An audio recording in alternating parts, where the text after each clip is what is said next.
Charging అయిపోతుందండి. నేను actually ఇక్కడ మన మీద కుట్రలు జరుగుతున్నాయి, కుతంత్రాలు జరుగుతున్నాయి. వేం నరేందర్ రెడ్డి, పొంగులేటి శ్రీనివాస్ రెడ్డి, రెండి వర్గం అంతా కలిసి కుట్రలు చేస్తున్నారు. దీంట్లో కడియం శ్రీహరి భాగస్వాములు, అందరూ వరంగల్ అందరూ భాగస్వాములు అండి. బసవరాజ్ సారయ్య, గుండు సుతారాణి వీళ్ళందరూ భాగస్వాములు. మీరు ఎటువంటి సంకోచం పెట్టుకోకండి. దయచేసి చెప్తున్నాను, కార్యకర్తలను కాపాడుకునే బాధ్యత కొండా దంపతులది, కొండా కుటుంబాన్ని. ఎప్పుడు మేము కార్యకర్తల వెనకాల ఉంటాము. మాకు పదవులు శాశ్వతం కాదు, పైసలు శాశ్వతం కాదు. మేము నిబద్ధతతో పనిచేస్తాము, కార్యకర్తలకి వెనకాలండి చేస్తాము.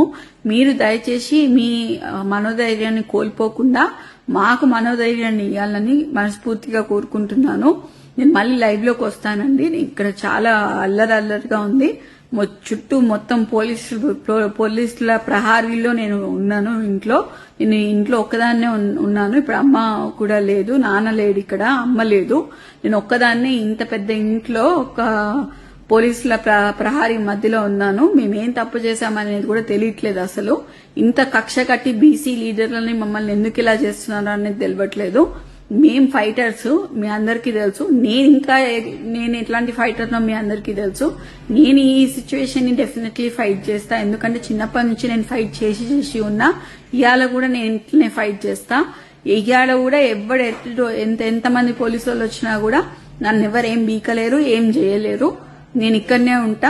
ఎవరైనా నన్ను తీసుకపోతే మాత్రం మీరు దయచేసి దాన్ని ఖండించాలని, తీవ్రంగా ఖండించాలని నేను కోరుకుంటున్నా. తప్పితే ఇంకా అట్లాంటిది ఏం లేదు. దయచేసి మీరందరూ మా అండ ఉంటారని చెప్పి నేను మీకు చెప్తాను. మాకు సపోర్ట్ చేయండి. మీకు మీ అండదండలో మీకు కంపల్సరీగా తోడుంటామండి. Thank you.